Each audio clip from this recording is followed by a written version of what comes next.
hell we can't.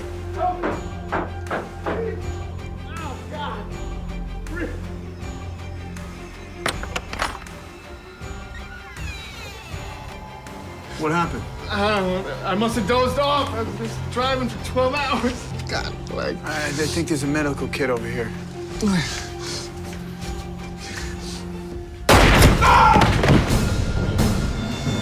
No one's going anywhere.